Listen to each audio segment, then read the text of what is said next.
Tampa, maybe. Probably like a balmy 75 degrees in Tampa right now.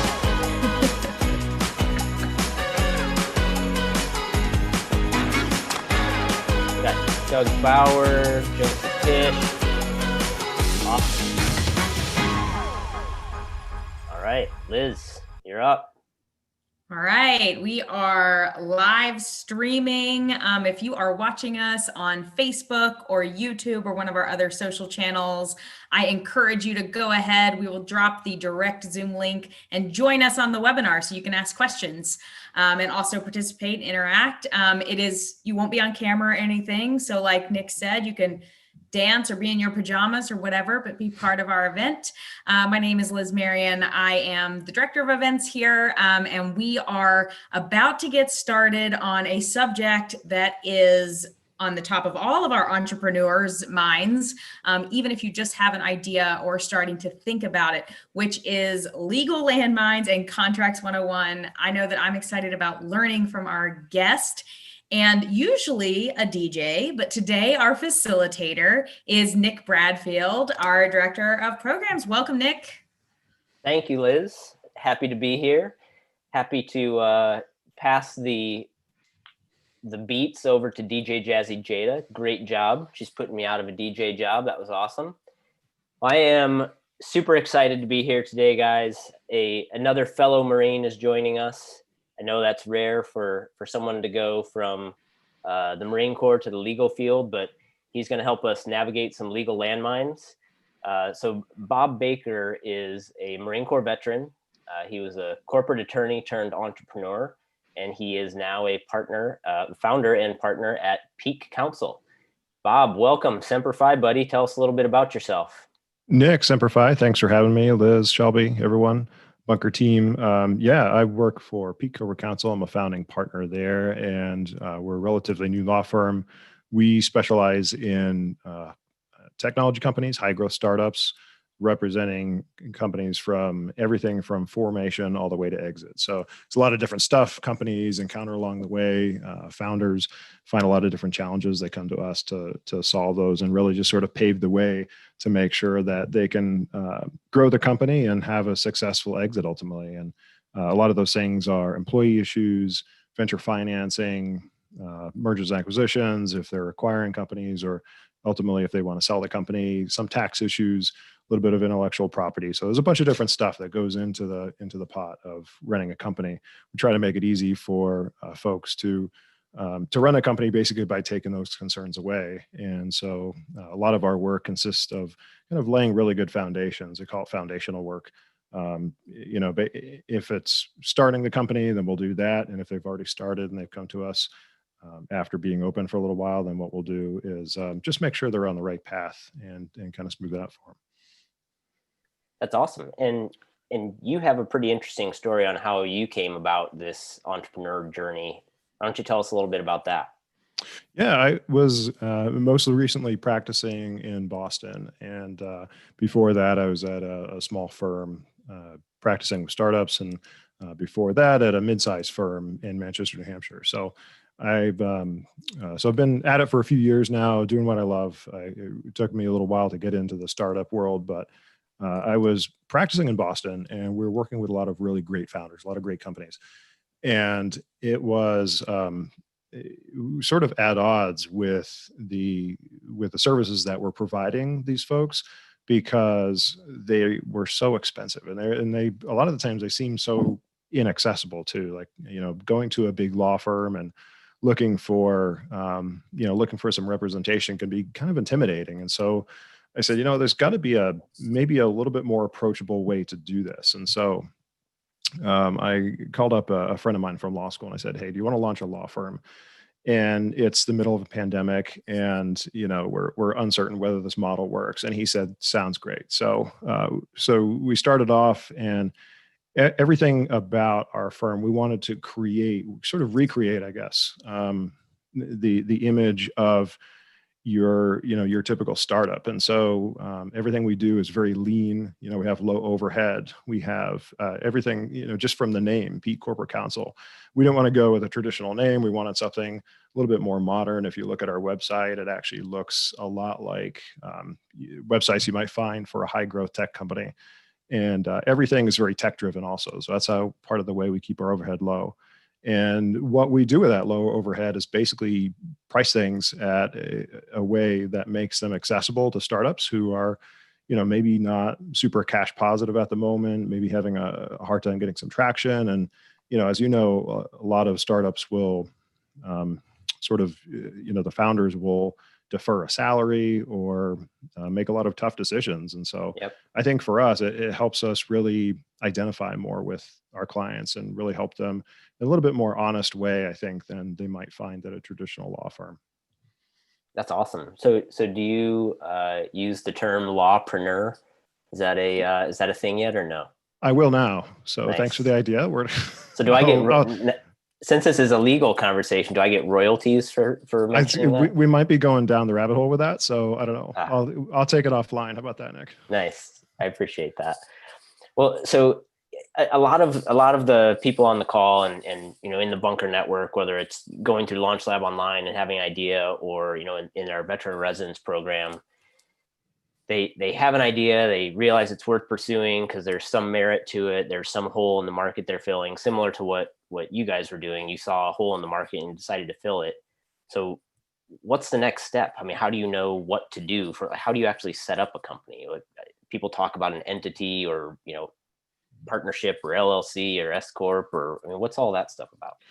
Yeah, I think they sometimes lawyers like to say, well, the first thing you should do is get all your legal ducks in a row. And I actually disagree with that. I don't think that's the very first step. I think the very first step is to find out whether you really need an attorney, whether you need a law firm. And there's some really basic things that you can think about your stage, about your your journey in building a company to decide whether you should go out and get a legal team in place. And one of the big things is, do you have a product? Are you providing a service or are you manufacturing something?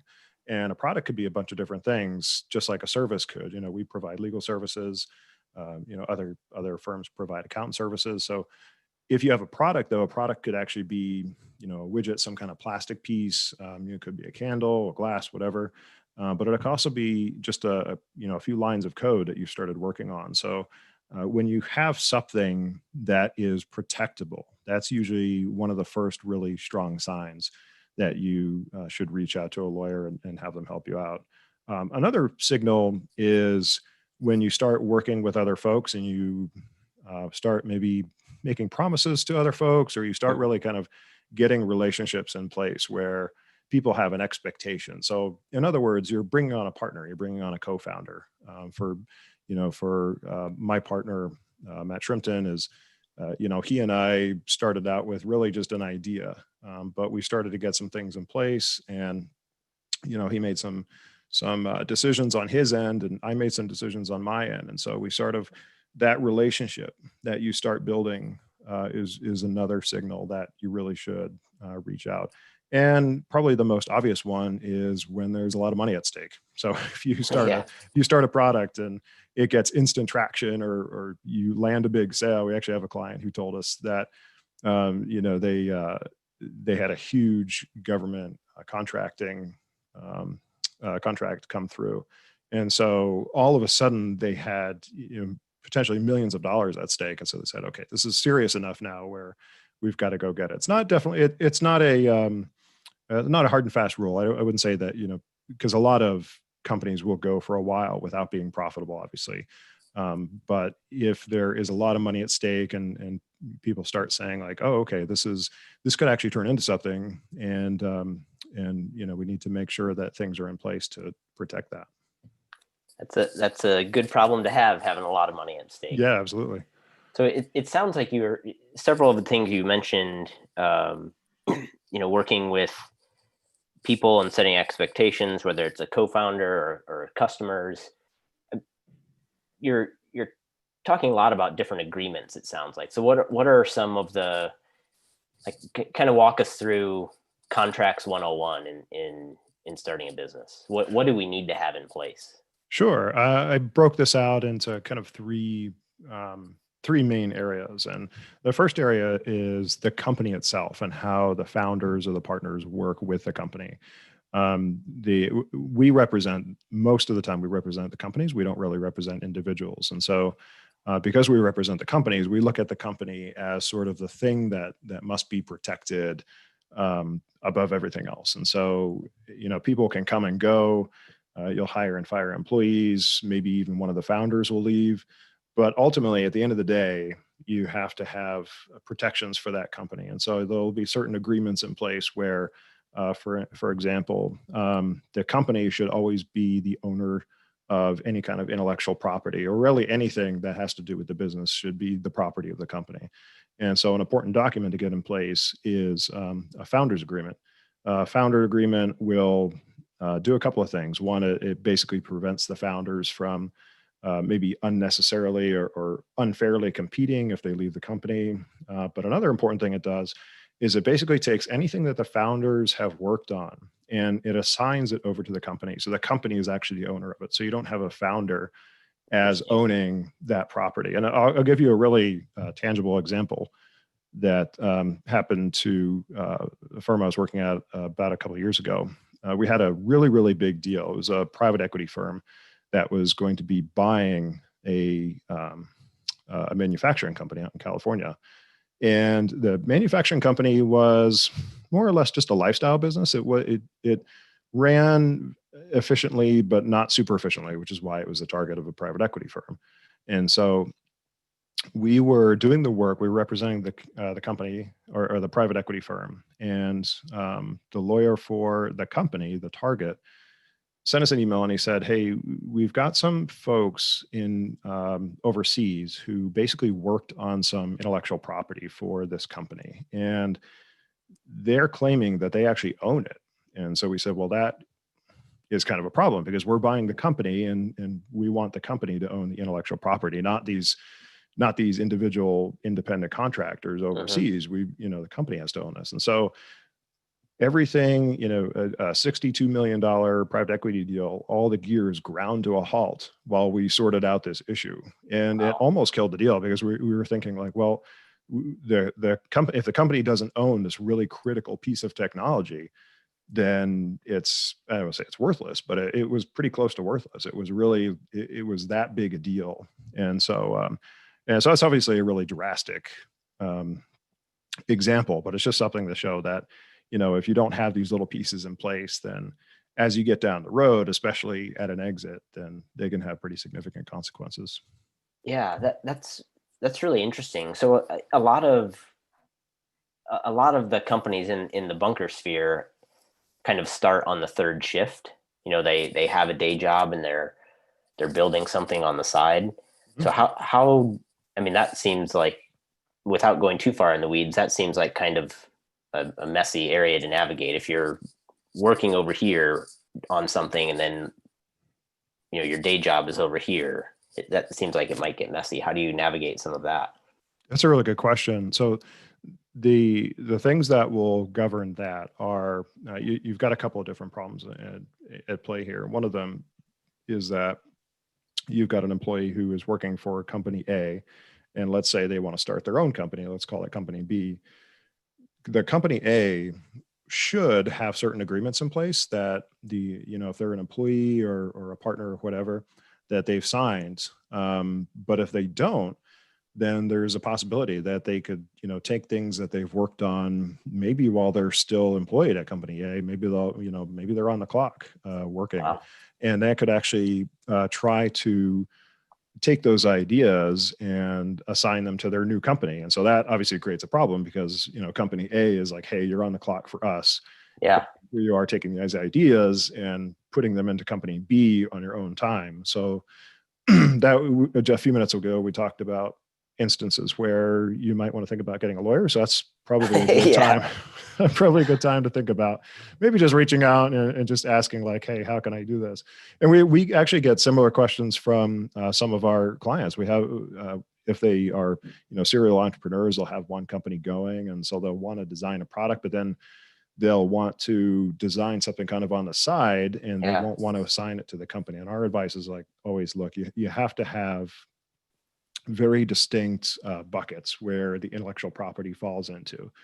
Somebody has to own this thing, whether it's the company, whether it's you, but you can see all the kind of conflicts that might come up if you have a company that is expecting their employees to dedicate all of their time and intellect and effort to them, and then they're taking that and putting it into another company. So again, that's one of those things that, if you have signed a non-compete, or if you signed some kind of assignment, basically saying that any kind of work product that you're working on at your company is assigned over to the company, you won't be able to take that and put it into your own business. So there's going to be definitely some sticky issues there. It's all very case dependent. So you'd have to really look through the agreements and find out if there's any tensions that can be resolved. Yeah. I want to circle back on something you mentioned a minute ago about like the founders agreement. And I may be misinterpreting this, but in the founders agreement, does that also talk about equity splits and stuff? And is there a if it doesn't, my question is there a good way to establish who gets what percentage? It seems like if two people start something, they're like, oh, it's 50-50, or I'm 51, you're 49. But is that accurate? Does that work?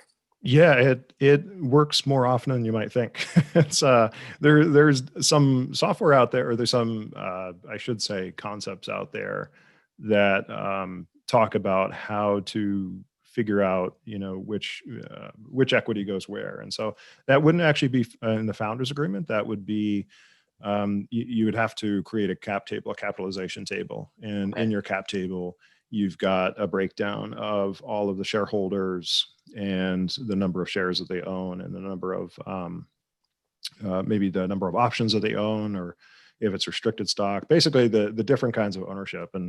And so we always, most of the time, founders actually come with us with a pretty good idea of how much equity everyone owns in the company. So it hasn't really been a source of huge tension. Usually what we'll get is founders will ask us if they're hiring somebody, how much equity to give them. And usually they're a little bit too generous. We kind of have to say, hey, even though let's say you have, 5 million shares authorized, well, it sounds like a lot of shares, but you can only divide 100% so many ways. So if you're, if you have somebody that you really, really want to hire, and you're like, okay, I'm going to give them 10% of the company, we'll sort of look at that and be like, well, that's kind of a lot. Because when you think about, if you're going to, if it's two founders and they split 50-50, then 10% sort of has to cut out of, maybe their equity a little bit. And then if they're looking to raise venture capital down the line, with each venture raise, you're looking at diluting yourselves maybe another 15 to 20%. Wow. So you'd be giving up 15 to 20% of the company at each round of funding. So founders can find themselves on the short end of the stick very quickly, and they can find themselves what we call over diluted, which is basically just at a point where they own much, much less of the company than they originally intended. And the consequences of that obviously being that if you own less of the company, then you get less money when the company sells. And so that's a real negative consequence we try to avoid for them. Definitely. So you mentioned founders agreement, you talked about the cap table, and I'm sure there's some sort of sales agreement. Is there a difference between what you should have in place if you have a product or a service as far as sales agreements? I would say that, commercial agreements are really kind of like a one-off. If you're a company that does some franchising, you can get franchise agreements in place. But it's really just kind of like a one-off. If we see something come in that needs to be put in place like that, I think maybe a good way to describe it is we really focus on sort of internal to the company, and then we kind of deal with things that are external to the company as they come in. So if the company as long as the company is formed well and everybody is getting along and they have all their agreements in place, they can contract with, outside vendors, commercial suppliers, people who might be third parties who might be developing intellectual property for them. And those are just sort of like one-off basis. One of the really common agreements that we'll come across is a SaaS agreement. So a lot of our clients are high growth tech companies, and instead of developing technology in-house, they'll outsource it to a company. And so they will, if they're basically paying a company to develop that, they want to make sure that certain IP rights are assigned over to them. And then if they're using a platform to develop that, then that will be a software as a service agreement. And so there's all kinds of as a service agreements. Yep. Software as a service being the most common, I think. Okay. Yeah, and I know there's like infrastructure and all kinds of infrastructure as a service and all kinds of tech as a service stuff in there. Yeah, there are little cottage industries that keep on popping up just out of those. So it's interesting to see that space kind of evolve, because before it was only SaaS that we really heard about, and now it's like TaaS, and basically pick any of the letter of the alphabet and AAS afterwards. I heard podcast as a service yesterday, and I was kind of caught me off guard. That's super specific. I don't know. Yeah. I don't know if there's really an industry. I guess there might be. It's growing. I mean, both people on the call, there were 3 of us on the call, and the 2 other people had both heard of it. So I was like, wow, maybe this is a thing. Yeah, kind of like especially now. Coin it. Yeah, I know. I'm writing it down. As yeah. So you also mentioned, you mentioned you're working with high growth tech companies, primarily in exit planning, and you mentioned IPO. So even if a company is not a high growth tech company, should they still have some sort of exit or succession plan in place? And what does that look like for a company? Like how do you go about exit planning as a business owner? Yeah, absolutely. I think where we really diverge into I hate to put high growth tech into its own category, but there's so many really specific things that apply to high growth tech that we really have to kind of treat them a little bit differently. There's certain tax benefits, and they have to structure a certain way to make themselves appealing to venture capitalists if they want to seek venture financing. So, but yeah, absolutely.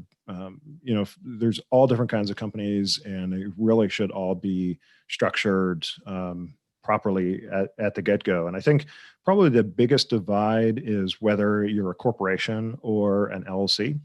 And there's certainly other kinds of entities that you can set up there, an S Corp. I won't go into that on this call, but the 2 ones that we see are LLCs, which are good because they're very easy and they're very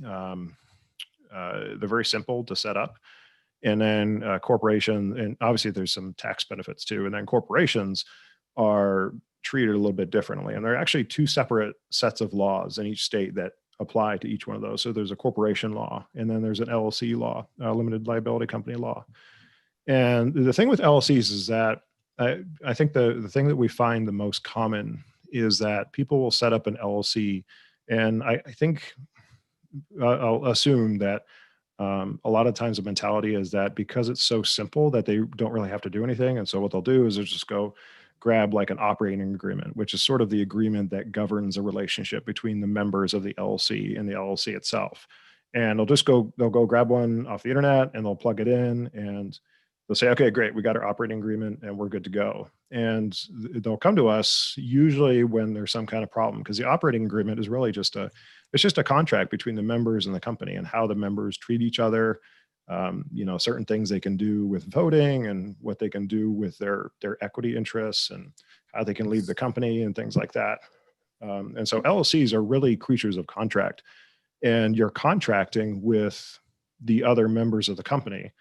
And I think sometimes people will enter into those and not really think about the fact that you're obligating yourself to some pretty significant legal risks. And so the only time they ever realize it's a problem is when somebody has a problem. And so they'll come to us and say, hey, can you unwind this, and we'll take a look at the agreement. And without being too kind of paternalizing about it, we'll ask, well, did anybody read this before they signed it? And unfortunately the answer is no a lot of the time. So we'll have to say, okay, well, here's here is what you agreed to when you signed this. Usually it's something with somebody wants to leave the company, but they want to be paid fairly for the amount of work that they put in. And so is that really addressed? And so that I think the takeaway with LLCs is they are not bad entities to form. They're usually, if you think you're going to be profitable fairly quickly, then they're good entities, but they're not really structured for investment. So if you are a high growth tech company and you're looking to expand through the use of venture capital, or if you ultimately want to have an exit, there's some serious tax disadvantages to being an LLC, where it might make sense to be a corporation instead. But ultimately, at the end of the day, it's all just contracting. If you're going to set up an LLC, that means a couple of things. It means that you're interacting with someone else. Maybe that means that you have an idea, you have a product or a service that you want to sell, and so all of those are triggers for just going out and making sure a lawyer takes a look at that, and make sure at least you know what you're signing up for before you sign the operating agreement. All that's to say that almost anything could be undone. So if you do sign an agreement that maybe turns out is not the best in your best interest, you can always have it redone, basically a do-over. So that's something we do pretty often. Well, it is a lot easier to just check the box I accept as opposed to reading everything. It is, and I call it the Apple terms of service syndrome, where it's you're about ready to buy something through Apple, and it's a really huge, long disclaimer about your legal rights, and who reads that, right? Everybody just clicks and goes on to the next. And operating agreements can be kind of lengthy. They can be 15, 20, 30, 50 pages of really, really heavy legal jargon. And so I totally get it. Nobody really wants to, work through that and figure it out. I would say almost you're actually better off just sort of having like a really, really basic agreement, just a couple pages that kind of sets out like, what are we going to do if somebody wants to leave? What are we going to do if somebody wants to vote this way? We find this really commonly with 2-person or 4-person, some kind of even number where there's no tiebreaker, most commonly with like 2-person LLCs. And it's like, well, if they have equal voting rights and both people have 50% and you need to make a huge decision, who's the tiebreaker? And there's really there's all kinds of theories out there about what the best way to break a tie is. And if I don't think I've really seen one that works perfectly yet, but again, it's like something to just kind of hash out with a lawyer, and a good lawyer will be able to represent the company and each of the members without having too much of a conflict, and kind of walking them through that and telling them, the ups and downs of each approach.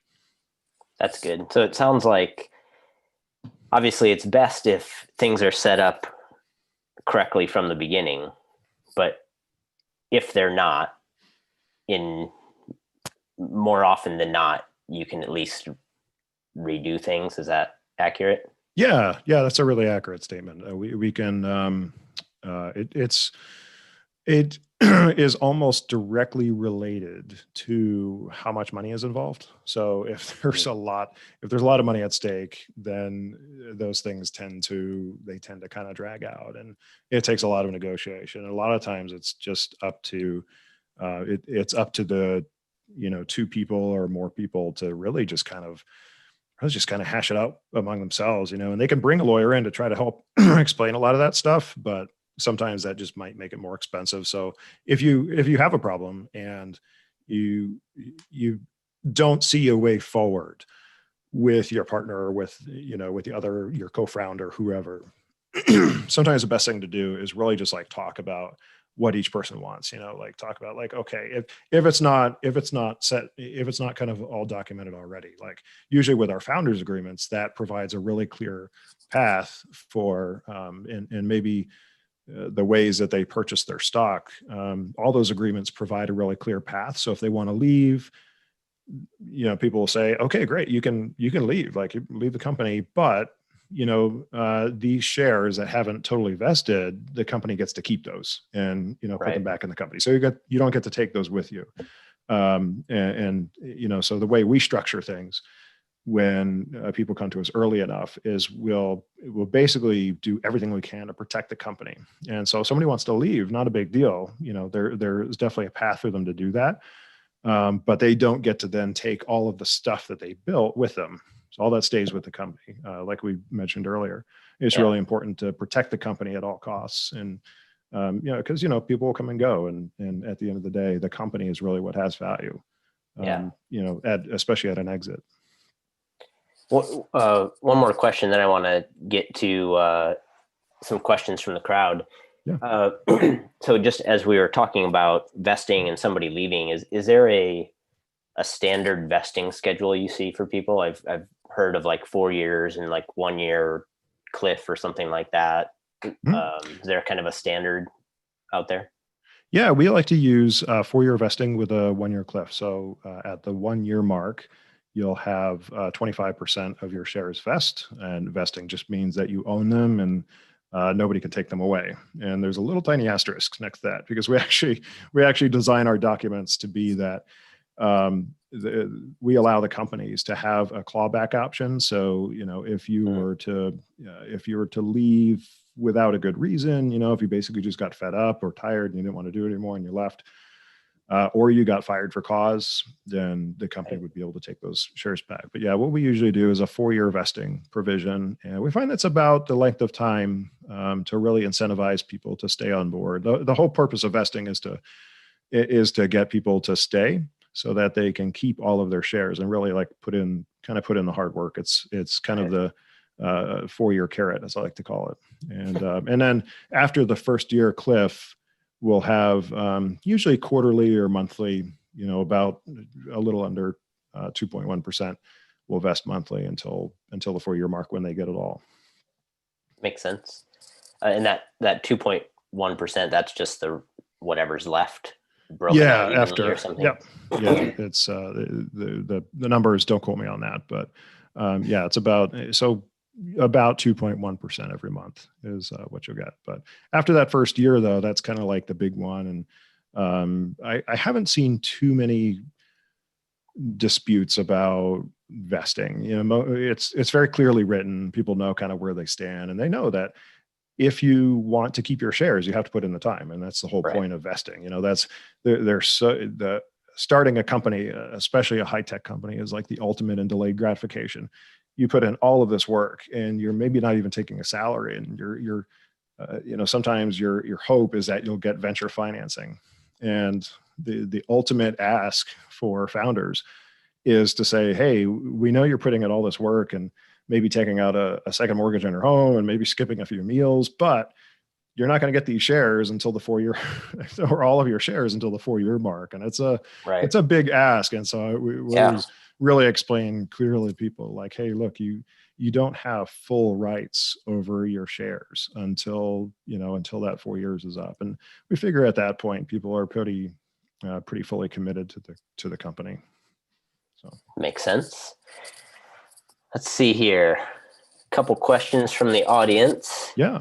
Are there standard non-disclosure or non-compete contracts where the various names can be added, subtracted as needed to be used over and over, just the names changed?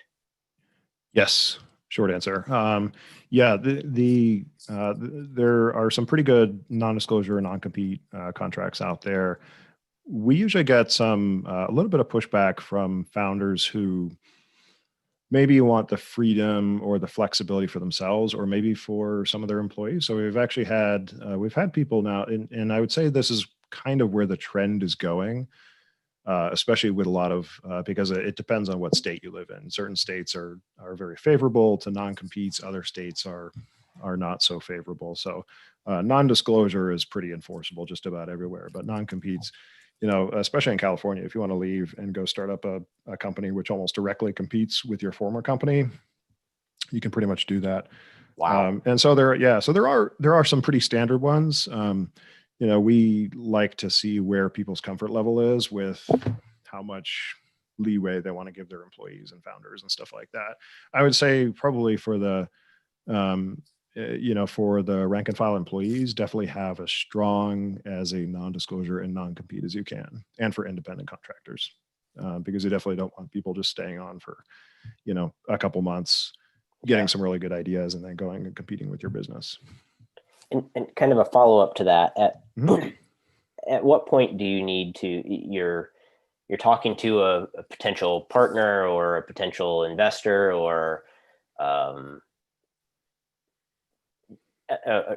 something in that world, or maybe it's just a connection. At what point do you ask them to sign an NDA?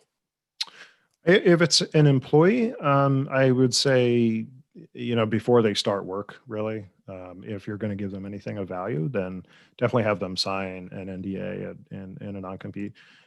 If you're looking to sell a business, this is actually not all that uncommon, is to have prospective buyers or prospective sellers and buyers sign a non-disclosure agreement, and maybe sometimes like a no shop clause, basically saying that while you're negotiating the terms of the sale, you basically not shop around and find out if there's a better price. And then obviously you don't disclose anything like that. And that's really important because especially for a buyer, the someone or an entity which is buying a company will have access to all kinds of records of the company.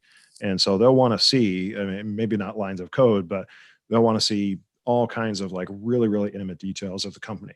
And Right. so you don't want them getting halfway through the deal and then the deal falls apart and then they take that information and, exploit it somehow. So that's a really common thing to use. So what about in between there? Not to go down too much of a rabbit hole, but you have, bringing on employees, you have exiting the company. Mm-hmm. But, sometimes back when we were having coffees with people, often somebody would have an idea. They're like, oh, yeah, I'd like to tell you a little bit about my business. And it's like, all right, great. And they're like, here, sign an NDA. And you're like, nah, come on. Yeah. So at what point do you have someone sign an NDA? I think that as people are going to like this answer, but I think it all depends on your personal comfort level with risk. If you really believe that you have the next Google in your pocket and you're going, it's such an amazing idea, and you really want to make sure that nobody else ever gets that information and uses it, then you can ask people to sign an NDA. But I wouldn't sign one, just to as an example. It's just kind of like, it's a little off-putting, I guess. Sort of. That's kind of what I was. You're sort of at. Yeah. You're kind of telling them without telling them, like, hey, I trust you, but I don't. And so it's a little. You just kind of have to weigh your risk or your tolerance for risk with, the risk that you might kind of offend this person who you're dealing with. So, and especially if you're just kind of like bouncing around ideas, I probably wouldn't bother with it. But again, that's totally a personal choice. This next question might be something a little specific. If it is, we can just refer to it offline. When setting up an LLC, how does privately owned equipment get transferred to be company assets? Oh, okay. Yeah, this is so. This will basically just be an assignment of the property. So we talked about intellectual property assignment. So this will be just an assignment of the equipment. If you are buying equipment like that, usually you'll buy it through the LLC. But if it's a big enough piece of equipment, then you'll actually probably be on the hook for it personally. Like if it's financed, then you'll probably be on the hook for it personally. So there's a little bit of a, it's always good to have the LLC own the equipment. But there's a little bit of a fuzzy line between LLC ownership and personal ownership, because LLC being a pass-through tax entity, those any kind of profits and losses get passed through to you as the member of the LLC individually. So when you file your personal taxes at the end of the year, you'll recognize all of those losses. And so, but as a rule of thumb, it's always good to have that. So you can just make, it could be as easy as a simple assignment of the company or of the equipment over to the LLC, but you might have to also change some stuff with the bank if there's a lien on it or something like that. So would the LLC then have to purchase the equipment from you? You could just make an assignment for basically as a manager or member of the LC. So you could just structure it as a basic assignment, like, I'm taking this equipment and Hmm. assigning it over to the company, and that would be considered like a capital contribution. And so it would alter your capital account, which I won't get into in too much detail here, but basically it would just be like almost like if you took money and put it into LLC, you'd basically be taking something of value, like a piece of equipment, putting it into the LLC. And so that would be, that'd be considered, more or less like a capital contribution to the company. Okay. Last question here, and then we will wrap up. Mm-hmm. Can someone establish a binding contract between two parties on their own without an attorney drawing up the documentation? They're trying to identify the most cost-efficient ways to establish a contract. Would you recommend an attorney reviewing the document before offering services? So a couple different pieces here. Short answer, very short answer is yes.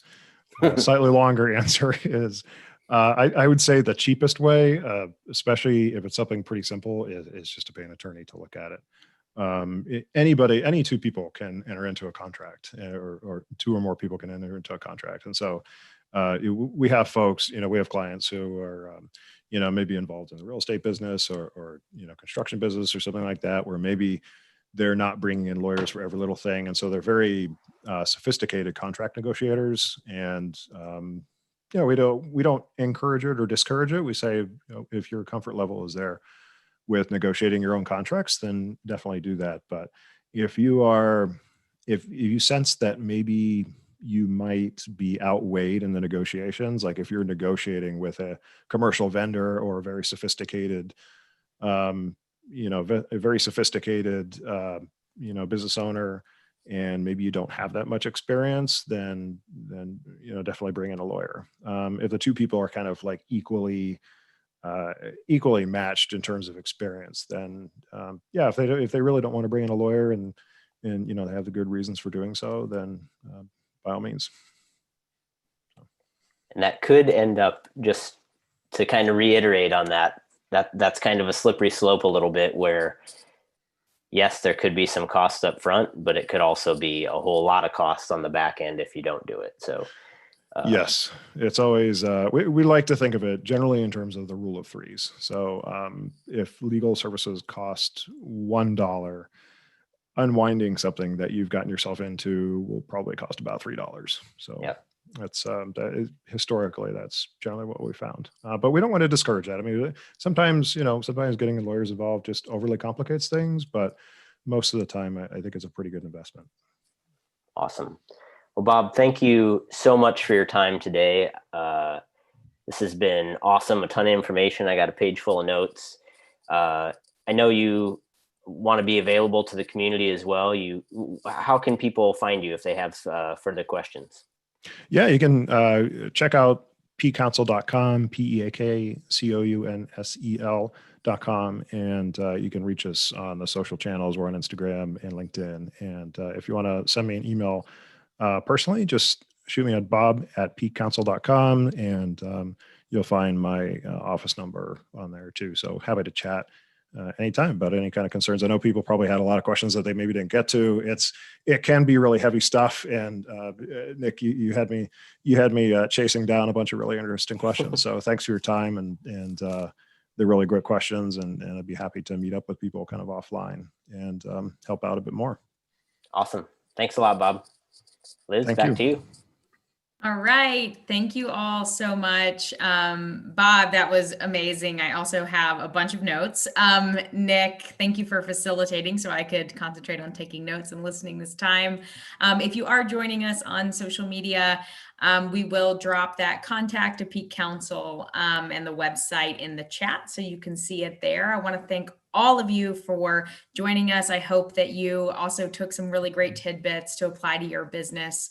And you know where to find us at bunkerlabs.org. If you click that big orange connect button on the top right of our website, you can join our online community if you're not already on there.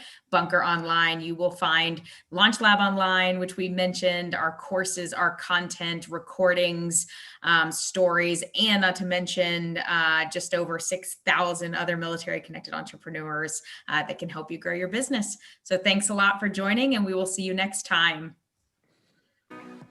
Thanks. Cue the music.